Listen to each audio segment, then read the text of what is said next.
Hello you guys. Hi. Hello. How are you? My name is Wendy Ivy Martinez and I am also known as the Geek Goddess here on YouTube. Welcome back to my channel. If you are new here, hi, hello, welcome.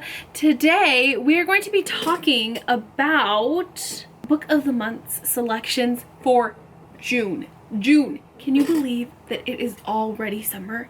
Can you believe that? Like, it doesn't feel like summer is already here. It's so weird that we've already hit summer. Anyways, we're gonna talk about Book of the Month's selections for June, whether I think we should get them or skip them. Of course, these are all going to be my personal preferences, so everybody is different. Plus, we're also going to talk about the spotlight titles and new and additional add-ons. Plus, at the very end, I'll go ahead and let you know everything that I will be putting into my box specifically. So without further ado, let's go ahead and get started with this video.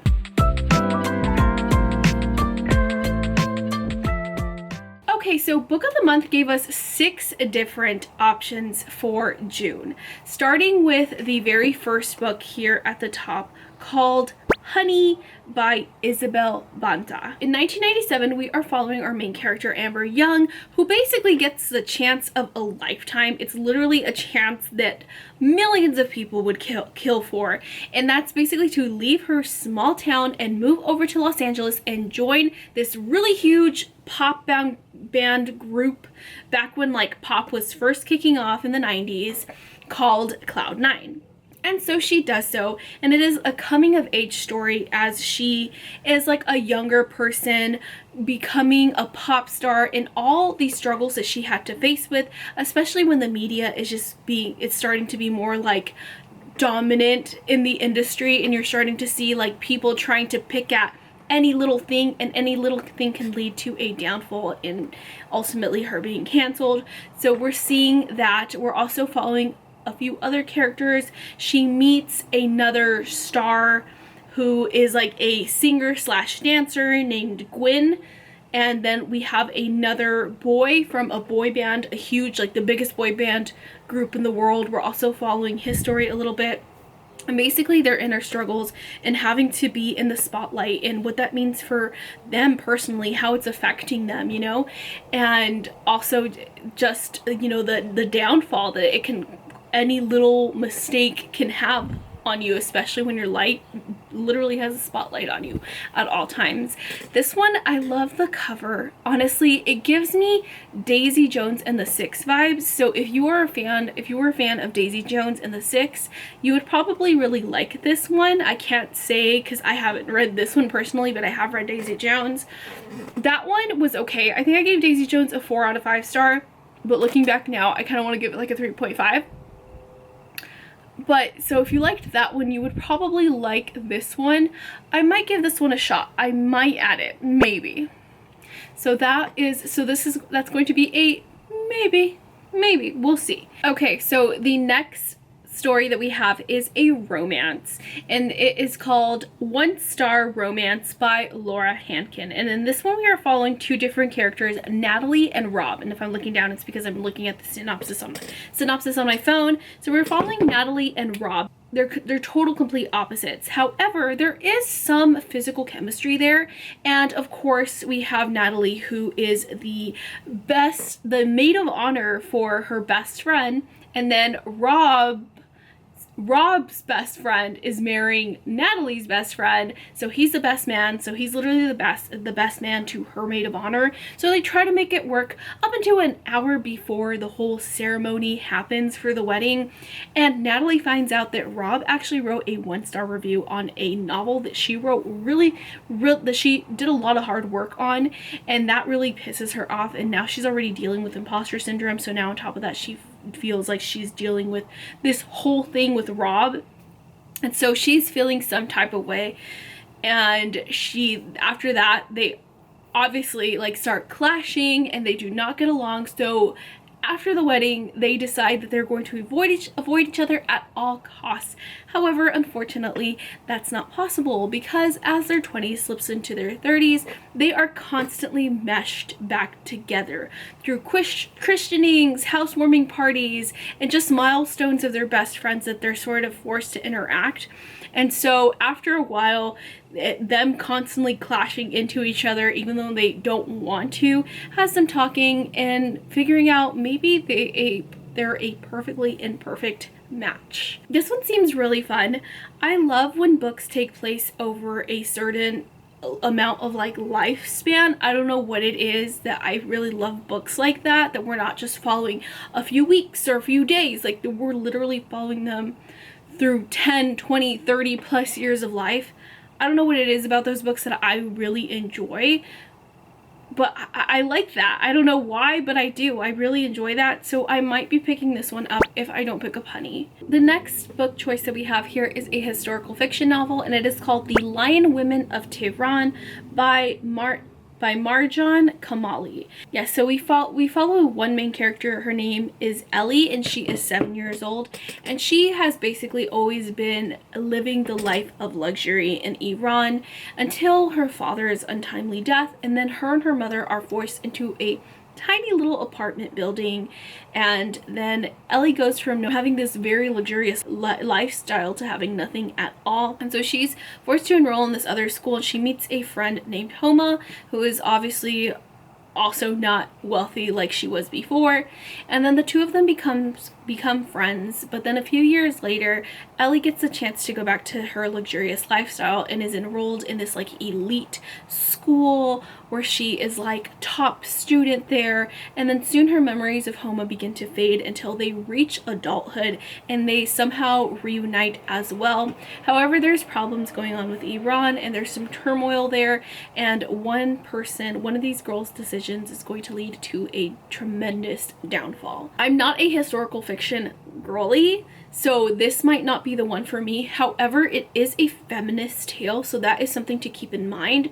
I might just pick it up because it does have a more female positive twist to it, so I might enjoy that, but who knows. So for now, I'm going to say skip, but I might go back to it in the future because, again, historical fiction is just not my thing. Okay, so this next one seems really good as well. This might be my pick for this month, and it is called A Talent for Murder by Peter Swanson.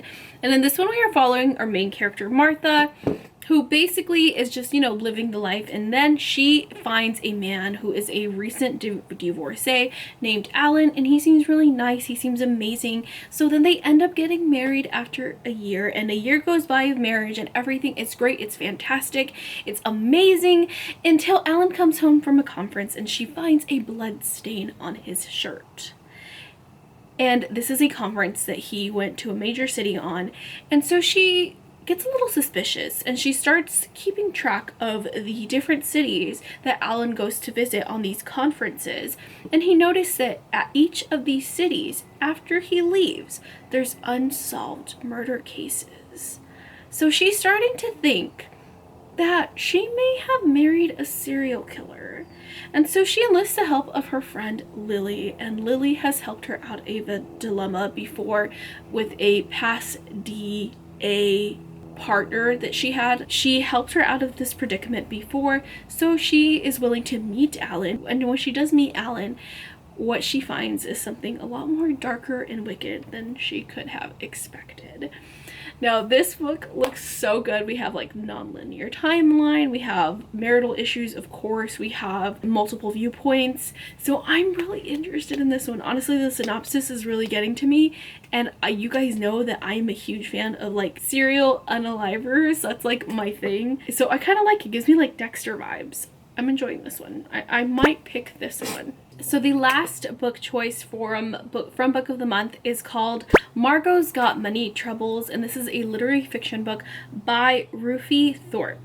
And this one, we are following our main character named Margot, obviously, and she is the daughter of a Hooters waitress and a professional pro wrestler father.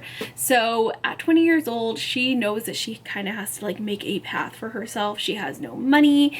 So she enrolls in college, one of those summer colleges, and she unexpectedly has an affair with one of her teachers, and even though it's a brief affair, she ends up getting pregnant, and even though everybody gives her the advice to not keep it, she decides to keep the baby anyways. And so now she literally has a baby. She is on the verge of eviction and she has no plan and doesn't know what to do. And then her father comes home and then he's like, hey, can I chillax with you here? And so she's like, all right, fine, that's fine. Well, I'll help you with your little like hijinks or wrestling, whatever you need to do in return for you taking care of the baby. And so after that, she starts to pick up on things that her dad does and says something with pro wrestling, and she eventually makes a OnlyFans account using things that she picked up from her father, which is like creating this character that the world wants to see, and her OnlyFans takes off, okay? And she has this amazing success, more than she ever expected. This one sounds so good. Okay, I love that we are following a young mother as she is going through trials and tribulations that mothers do, and I love that she is doing something so amazing, like something crazy like OnlyFans, which is just awesome, very like good for her vibes. I love that. I love that. So I actually think that this might be my pick for this month. Yes, this is going to be my pick. But there are so many other, I did not expect the choices to be this good. Like I don't think I've had like such a tough time picking one. Now let's take a look at the new and recent add-ons. So new and recent add-ons, we have Leather and Lark by Brianne Weaver, One Perfect Couple by Ruth Ware, we have Not in Love by Allie Hazelwood, we have Swan Song by Ellen Hilderbrand. I don't like the cover of that one. We have The Rom-Commers by Catherine Center, Joe Nothin's Guide to Life by Helen Fisher. I do like the cover of that one too. We have Shelterwood by Lisa Wingate. We have Jackpot Summer by Alyssa Friedland. We have The Demon of Unrest by Eric Larson. We have Daughter of Mine by Megan Miranda. We have The Reappearance of Rachel Price by Holly Jackson. Spitting Gold by Carmilla Locus. Did I Ever Tell You by Genevieve Kingston. And The Lady Waiting by Magdalena Zizak.